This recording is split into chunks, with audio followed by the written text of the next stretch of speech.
बिस्मिल्लाहिर्रहमानिर्रहीम। आप लोगों के पास एक पास पेपर की फाइल भी मौजूद है पीडीएफ की शक्ल में, जहां से हम मुख्तलिफ क्वेश्चंस की प्रैक्टिस कर रहे हैं।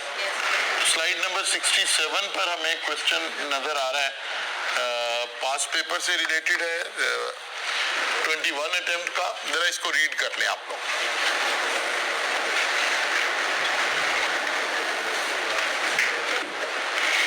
जी जनाब, क्या समझ आती है? क्या समझ आती है? What about this agreement?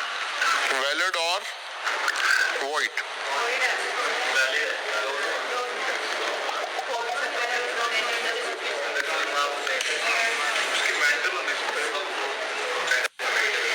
हमें इसका मतलब है, सबसे पहले हमारे जहन में कैसे बातें आनी चाहिए कि जो कुछ हमने पढ़ा है उसके किस एरिया में से सवाल आया। सबसे पहले तो एग्जाम में बैठ के जब हम प्लान कर रहे होंगे तो ऑब्वियसली सबसे पहले ये देख रहे होंगे तो कहाँ से सवाल आया जी,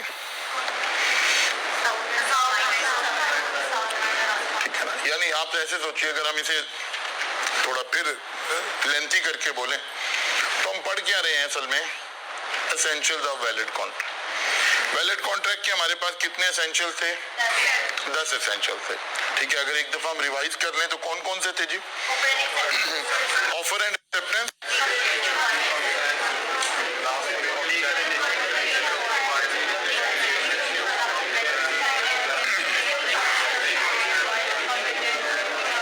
उसमें से कौन सा पॉइंट चल रहा है? ये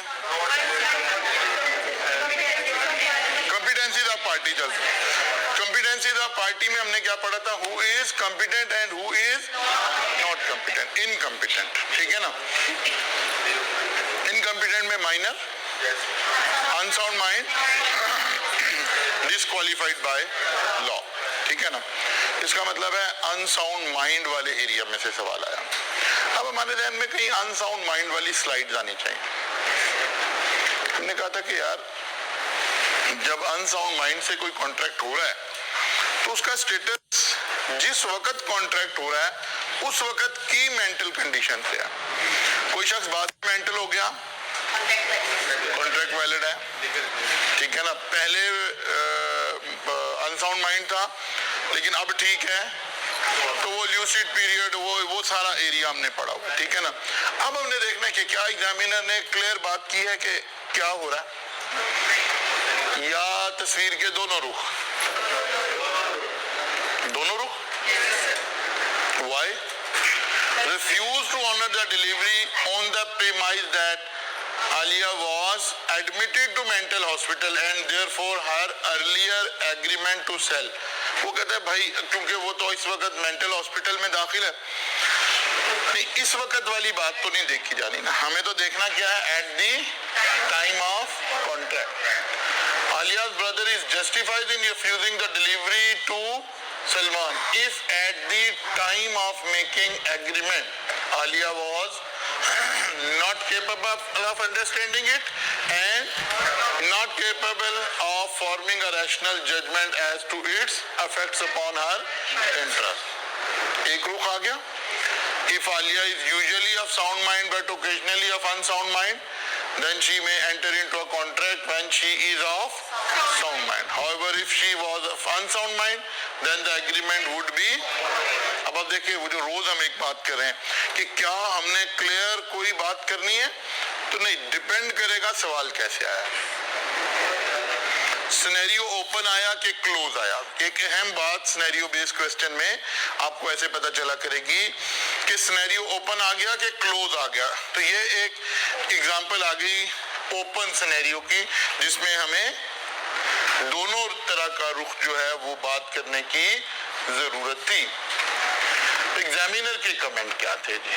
एग्जामिनर कहा था some of the examinees were not able to ascertain that the validity of the contract was entirely dependent on Alia's state of mind at the time of making the agreement। यानी कुछ लोगों ने एक रुख किया, कुछ लोगों ने दूसरा रुख किया। उस पर एग्जामिनर ये कमेंट कह रहा है कि बच्चों उसको ये नहीं देख सके। Few examinees only provided conclusion without providing the ground on which conclusion was। अब असल में ये एग्जामिनर क्या कह रहा है कि वो इराक मेथड वाले स्टाइल से नहीं चल रहे कि पहले वो हमें रूल बताते, फिर उसको एनालाइज करते और फिर कंक्लूजन देते, बल्कि वो पूछ रहा है कि जी क्या एग्रीमेंट ठीक है कि नहीं है, वो कहता है जी नहीं ठीक है या गलत है।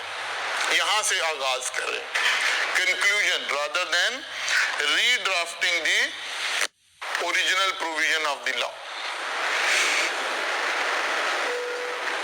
कुछ बात समझ आती है? अब असल कहानी फिर बार बार हम हर मर्तबा जब पेपर्स के क्वेश्चन के प्रैक्टिस कर रहे हैं तो हर मर्तबा आपको कह रहे हैं कि इन्हें घर जाकर लिख कर देखें, इन्हें खुद ड्राफ्टिंग करके देखें, फिर इसका फायदा होगा, अदरवाइज फिर इतना ज्यादा फायदा नहीं है। अच्छा जनाब, और आगे चलते हैं, पढ़िए।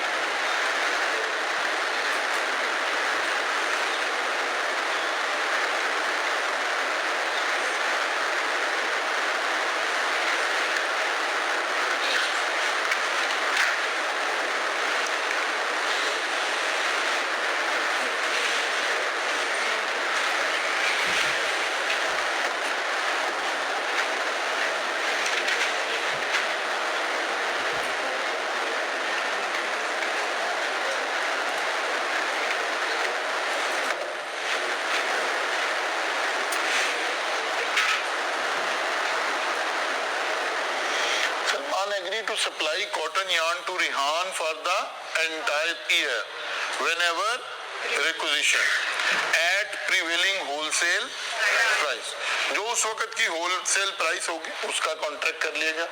The contract also stipulated that in case of dispute Salman and Rihan would not seek settlement through restraint of legal proceeding, restrain of legal proceeding. अब कल जब मैं आपको पढ़ा रहा था मैंने एक बात आपको समझाने की कोशिश की कि कॉन्ट्रैक्ट के मुख्तलिफ क्लॉजेज हैं, एंटायर कॉन्ट्रैक्ट वैलिड या वॉइड की बात नहीं होती है, उस पर्टिकुलर क्लॉज की बात हो रही है। मसलन अगर यहाँ हम देखें तो हमें दो क्लॉजेज नजर आ रही हैं।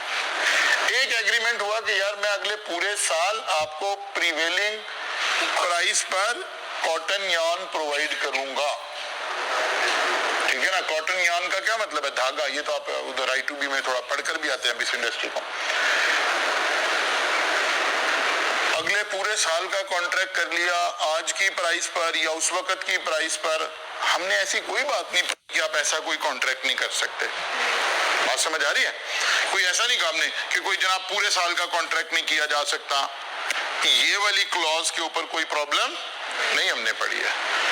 ना कोई अनसाउंड माइंड है, ना कोई माइनर है, ना कोई और इस तरह की सिचुएशन है, ठीक है ना। ये किसी भी उस 10 फ्लॉ में शामिल नहीं हो रहा कि जो वायलेट कर रहा हो वैलिडिटी ऑफ द कॉन्ट्रैक्ट को। लेकिन अगली बात ये वाली clause, the contract also stipulated that in case of dispute Salman and Rihan would not seek settlement through, इस क्लॉज के बारे में हम पढ़ कर रहे हैं, restraint of legal proceeding under the provision of contract act, discuss the validity of the contract। अब ये अलग अलग सवाल पढ़ना सीखें, इसके जवाब हमने क्रिएट करने। सबसे पहले वैलिडिटी ऑफ द कॉन्ट्रैक्ट पे बात करनी है। कॉन्ट्रैक्ट में दो क्लासेस हैं, आप चाहें तो दोनों के ऊपर थोड़ी थोड़ी सी बात कर दें। And determine any remedy available to Rihan in case of dispute with Salman.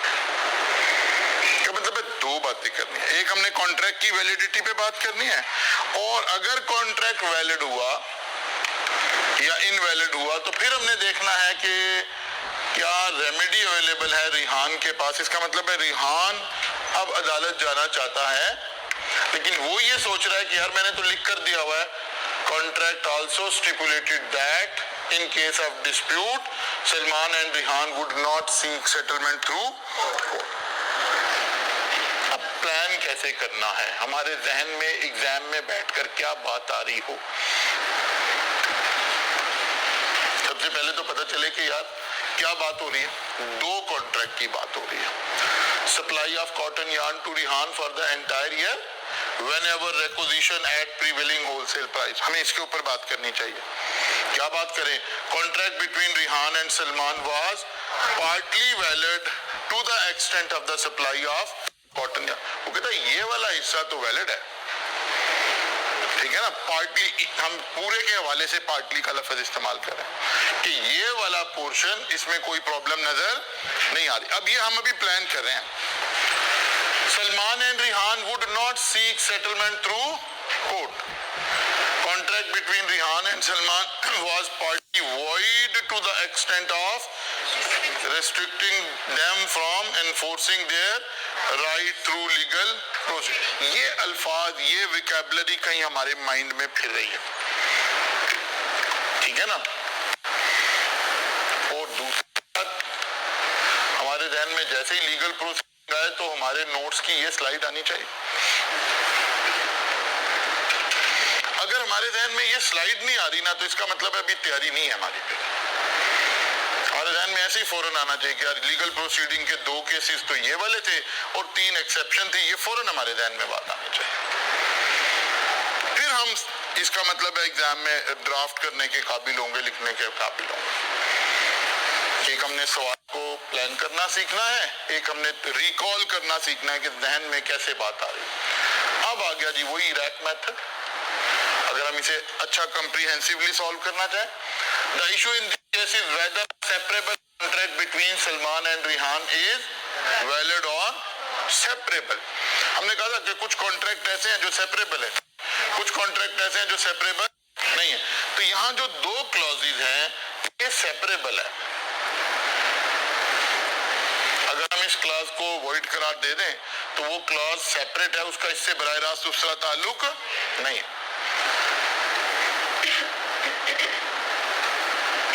अच्छा जी, agreement in restraint of legal proceeding is void and when agreement contain legal part as well as illegal part and legal part can be separated from illegal part, then legal part is a contract and illegal part is a void। अब ये बात नहीं discuss हो रही कि आपको समझ आई है कि नहीं आई है। लीगल प्रोसीडिंग कल पढ़ के गए थे, आपको बातें तो समझ आ रही। देखना यह कि क्या हम इस क्वालिटी ऑफ आंसर के मुताबिक रिप्रोड्यूस करने के काबिल होंगे कि हम सिनेरियो को पिक कर रहे हैं और उसमें से उस राइट जगह पे पहुंच रहे हैं जहां पर पहुंचना है। हमें अलग अलग बातें नजर आ रही है ना कि हमने सीखा कि यार नहीं क्लासेस हैं, डिफरेंट क्लासेस हैं, हमें ये बात भी समझ आ गई, लेकिन फिर हमें इसके साथ ये लफ्ज अटैच करना था सेपरेबल नॉन सेपरेबल वाली बात। फिर जाकर आप एक अच्छा आंसर प्रोड्यूस कर पाएंगे जो कि हमारी एग्जामिनेशन की रिक्वायरमेंट को पूरा कर रहा होगा। अब एनालिसिस इसका थोड़ा सा कर देते हैं। The contract between Salman and Rihan contain 2 clauses, one is regarding supply of cotton yarn and other is restriction on enforcing their legal right before court of law। As contract contains supply of cotton yarn is legal and separable, so it is a valid contract, whereas restricting legal right of appeal before court of law is void actually। अभी तक हम एक part का जवाब दे पाए हैं। Discuss the validity of the contract. Question को पढ़ना सीखें, क्वेश्चन को पढ़ना सीखें। Discuss the validity of the contract. बस अब बाल दफा बच्चा क्या करता है, इतना कुछ लिखा है, कहता हो गया जवाब, नहीं आगे तो चल रहा था अभी। And determine any remedy available to Rihan in case of dispute with. अब इसके ऊपर वो बच्चा बात ही नहीं करके आया तो जाहिर मार्क्स तो सारे कट गए, भले कितना ही अच्छा आंसर हम देख रहे हैं। तो सबसे पहले सवाल को रीड करना सीखें, सवाल को रीड करते हुए थोड़ा सा टाइम इन्वेस्ट करना सीखें। मेक श्योर के बी लॉ के पेपर में हमारे ऊपर टाइम प्रेशर बिल्कुल नहीं होता। वुड 30 मिनट 40 मिनट पहले पूरा पेपर सॉल्व कर चुके हो, तो टाइम प्रेशर कोई नहीं है। एक बात, शीट का प्रेशर कोई नहीं है। एफएससी में आपके पास होता था कि जी सप्लीमेंट्री शीट नहीं मिलेंगी, शीट का प्रेशर कोई नहीं आपके ऊपर, जितनी मर्जी आप शीट्स एक्स्ट्रा लगा सकते हैं, कोई पाबंदी नहीं है हमारे सीए में। तो ये सोचते बच्चा वादा डर रहा था जी हर पार्ट नए उससे शुरू करना है, नहीं ये तो चले अभी पार्ट एक ही की बात हो रही। तो इन सारी चीजों पर आपने तवज्जो रखकर चलना है। सवाल की रिक्वायरमेंट पढ़ के अंडरलाइन करके अंडरस्टैंड करें कि मुझे किस किस इशू को एड्रेस करने की जरूरत है। अच्छा जनाब, अब आखिरी बात रह गई हमारी कि क्या ऑप्शन अवेलेबल रह गई है किसके पास? Under the Contract Act 1872, remedy available to Rehan is that he may approach the court if there is any dispute with, क्योंकि वो जो क्लॉज अब लिखी हुई है उस एग्रीमेंट के अंदर, उस क्लॉज की कोई अहमियत नहीं है। पक्की बात हो गई है? निकालें जी, कॉपी निकालें जरा। अच्छा जी, देखिए जरा एग्जामिनर्स का गिला भी सुन लें पहले, फिर चलते हैं जो काम हम करना चाह रहे हैं। Only few examinees comprehended that contract between Rehan and Salman was partly valid to the extent of supply of cotton yarn and partly void to the extent of restricting them from enforcing their right through legal procedure. Most of the examinees declared the entire contract void. In many cases, examinees only reproduce wording of the law. Agreement in restraint of legal proceeding is void and ignore application of their knowledge to the given scenario.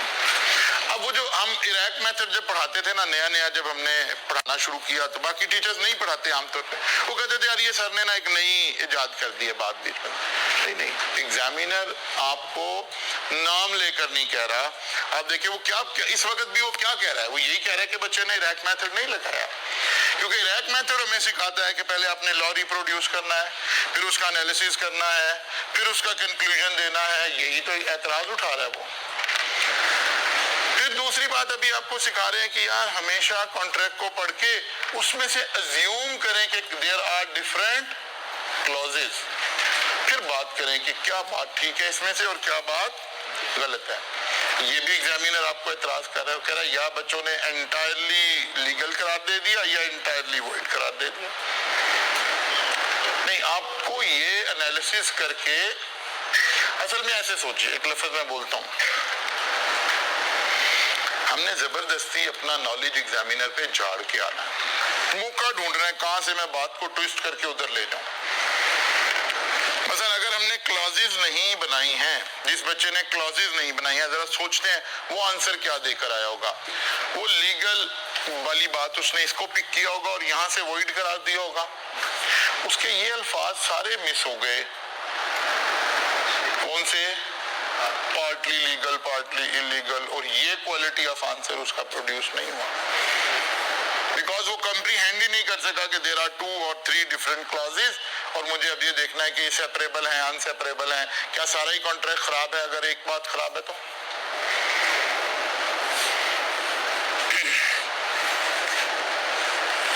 कुछ बात समझ आ रही है? चलिए जनाब और आगे चलते हैं, पढ़ें और फिर लिखना शुरू करना है। अब आपने कॉपी निकालें, इसका आंसर आपने लिखना है।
कंबाइन लिखना,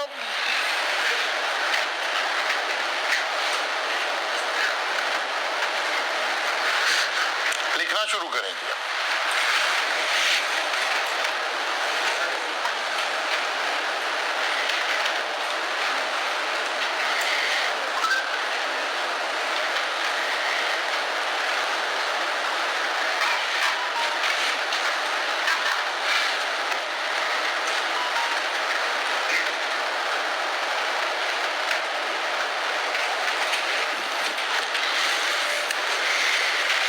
असल में हमने बाकी टीचर से जो थोड़ा सा काम एक्स्ट्रा किया हुआ है वो यही किया हुआ है कि जब हमें एग्जाम में कोई एक सवाल नजर आता है, एग्जामिनर के पास जो बाकी ऑप्शंस बची है ना, हम उनके ऊपर क्वेश्चन पहले ही ड्राफ्ट कर देते हैं। अब ये एग्जाम का सवाल नहीं है, ये अब हमने अगली मर्तबा अगर एग्जामिनर कभी सवाल बनाने लगेगा तो वो इस तरह सोच रहा होगा, हम उस बात को पहले ही करके बैठे होंगे।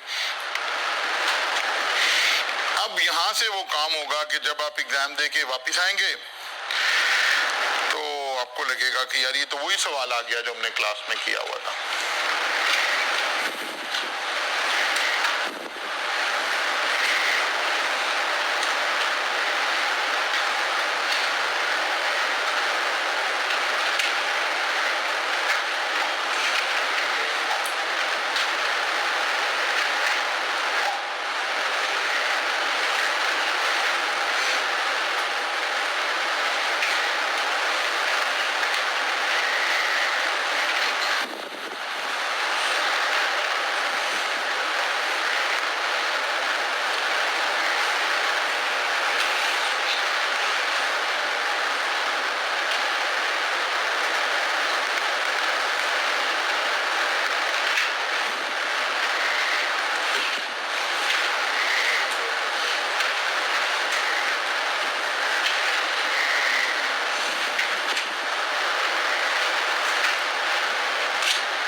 जी हमने सबसे पहले, एक तो उसी तरह हमें नजर आया कि दो कॉन्ट्रैक्ट हैं और एक जो है वो वैलिड है और एक वॉइड है। वॉइड कौन सा है?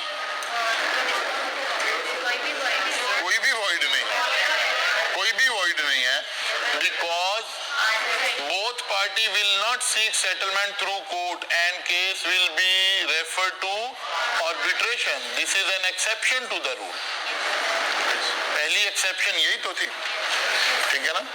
तो दोनों के दोनों जो वो है वो हमारे क्या कहलाएंगे? Agreement in restraint of legal proceeding is void, but if party agree to refer the dispute for arbitration, this is exception to the above rule. आप ऐसे लिखना पड़ेगा, ठीक है ना? अब वो सेपरेबल नॉन सेपरेबल वो वाली तो बात जब क्रिएट होती, जब हम किसी उसको इलीगल करार देने लगते, फिर हम कहते हैं यार लीगल पार्ट कौन सा है, इलीगल पार्ट कौन सा है, फिर हम देखते हैं कि क्या ये सेपरेट हो सकते हैं या सेपरेट नहीं हो सकते। यहाँ तो सेपरेट करने की जरूरत ही नहीं है, यहाँ तो सेपरेट करने की जरूरत ही नहीं, बोथ पार्ट आर लीगल। और एक उसूल हमने सीखा हुआ है कि जब हम एक लीगल प्रोविजन लिखने लगते हैं तो हम पहले प्रोविजन लिखते हैं, बाद में उसकी एक्सेप्शन लिखते हैं, ठीक है ना? Agreement without consideration is void, पहले ये लाइन लिखते हैं, फिर कहते हैं एक्सेप्ट। इसी तरह agreement in restraint of legal proceeding is void. इसका मतलब है ये फिक्रा में हमारे जहन में ड्राफ्ट हुआ होना चाहिए कि यार ये फिक्रा में कहीं भी लिखना पड़ेगा, तो अगर ऐसे लिखना पड़ेगा तो फिर हम पहले ये फिक्रा लिखेंगे, agreement in restraint of legal proceeding is void except, या ये एक्सेप्शन आ रही होगी या ये आ रही होगी या उससे अगले बार ये आ रही होगी, अगर एक्सेप्शन से एग्जामिनर ने सवाल बनाया तो। अब ये सेंटेंसेस ड्राफ्ट करने सीखने आपने, इसका हल सिर्फ एक है, इसका हल सिर्फ एक है, आप इन सवालों को घर जाके लिख कर देखें, फिर इनके स्टैंडर्ड आंसर पढ़े, आपको पता चलेगा। अच्छा ये कोई बहुत लंबा चौड़ा काम नहीं, आपने 5 से 10 सवाल लिख कर देख लिए, तो फिर जब मैं कह रहा हूँ ना लिख कर देखें, आप कहेंगे नहीं नहीं सर आ गया मैं लिख लेंगे। ये फियर आपका निकल जाएगा बीच में से कि मुझसे लिखा नहीं जाएगा। अच्छा जनाब, एमसीक्यू में तो लिखना ही कुछ नहीं होता, वहां तो 7 दफा बिस्मिल्लाह पढ़ के बस देखना है कि ए लगाना है, बिस्मिल्लाह नहीं करनी, कोई बात नहीं, हम एमसीक्यूज को भी चैप्टर वाइज डिस्कस करेंगे, अभी फिक्र ना करें। अच्छा जी, contract between Kamran and Aslam contain 2 clauses, one is regarding supply of olive oil and other is restriction on enforcing their legal right before court of law and refer the matter before both the contract are valid as party agree that any dispute which may arise between them shall be referred to arbitration। फिर उसने पूछा था जनाब के वो क्या remedy क्या available है under the contract act 1872, remedy available to Aslam is to refer dispute to arbitration। अब ये कोर्ट नहीं जा सकता, ठीक है ना? और एक्सप्लेन करना चाहें, टाइम बचाओ तो लिख दें कि कोर्ट नहीं जा सकता, इसके बाद ऑप्शन सिर्फ और सिर्फ आर्बिट्रेशन किया। ऐसे हमने कंक्लूजन निकालना है, ऐसे हमने बात को वहां तक पहुंचाना है जहां तक एग्जामिनर पहुंचाना चाहता है। तो एमसीक्यूज के ऊपर भी डिस्कशन कर लेते हैं क्लास में, जब हम वापस आएंगे ना 2 छुट्टियों के बाद, तो हम हमारे chapter number 2, chapter number 3, chapter number 4 complete हो गए ना, तो हम इनके एमसीक्यूज को भी क्लास में डिस्कस कर लेंगे, ठीक है ना? ताकि आपको एमसीक्यूज अटेम्प्ट करने की भी जो जिस तरह से उसको वैल्यूएट करना है, जिस तरह से उसे समझने की कोशिश करनी है, उसके ऊपर भी बात कर लेंगे। जी जनाब, पढ़ें सवाल को।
commercial plot to Aslam a year ago. After plot was transferred in the name of Aslam, Kamran filed suit in civil court that his will was not free at the time of contract. Now both Kamran and Aslam had agreed that no party will file appeal against the order of the court in upper court of law.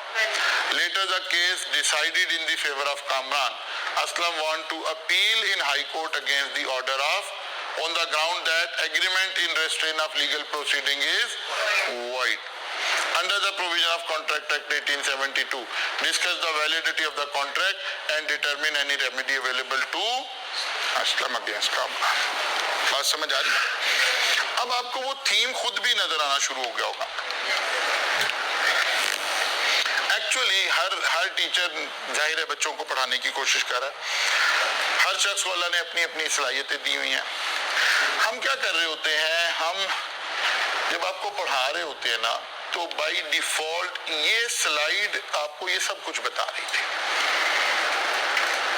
All possible scenario based question, ये slide क्या, ये pattern आपको बता रहा था कि यार examiner या तो सवाल बनाए, या सवाल ये बनाए, या शो ये करवाए और बीच में क्लॉज या ये डाल दे या ये डाल दे या ये डाल. इसका मतलब है इस एक टॉपिक से एग्जामिनर के पास जो ऑप्शन अवेलेबल है ना, वो 5 सवाल बनाने के. जैसे ही हमारे अंदर ये सलाहियत पैदा हो गई ना, तो फिर जब आप एग्जाम में से उठ के आएंगे तो फिर आप कह रहे होंगे अच्छा यार ये लगता है सर ने पेपर बनाया हुआ था, बिकॉज ऑल पॉसिबल बातें तो हमने डिस्कस कर दी. अब इनमें से जो भी आ रही होगी आपको ऐसी लगेगा कि तो राइस का पेपर ही था, सर का टेस्ट ही था. तो असल में बाद दफा बच्चा इन टीचर ने जो एफर्ट लगाई, एक स्ट्रेट लिखी हुई है बातें, ठीक है, जहां टीचर ने फ्लो बनाया है वो असल में आपको वहीं से पता चलना चाहिए. मसलन वो जो हमारा था mistake of law, mistake of fact, फिर लॉ के केसेस, फिर फैक्ट के केसेस, फिर फैक्ट में यूनिलैटरल, बाइलैटरल. अब उस स्लाइड को आज आप जाके देखेंगे ना तो पता चलेगा यार all possible type of question कैसे बने. और फिर इसी तरह उसकी प्रैक्टिस यहाँ इस स्लाइड में कहीं ना कहीं इस चैप्टर में आपको कहीं ना कहीं हुई नजर आएगी और वहां से आप इस सारे को कर सकेंगे. आज आपका मेन कोर एजेंडा ये 3-4 सवाल है, लेकिन लिख कर देखने, मैं बार बार कह रहा हूं, लिख कर देखने हैं, लिख कर देखने हैं, लिख कर देखने हैं. फिर आपको ये फायदा हासिल होगा, फिर आप वहां तक पहुंचेंगे कि इंशाअल्लाह ताला अब एग्जामिनर कोई भी बात कर रहा होगा तो वो कोई भी आपके लिए सरप्राइज नहीं होगा इंशाअल्लाह ताला.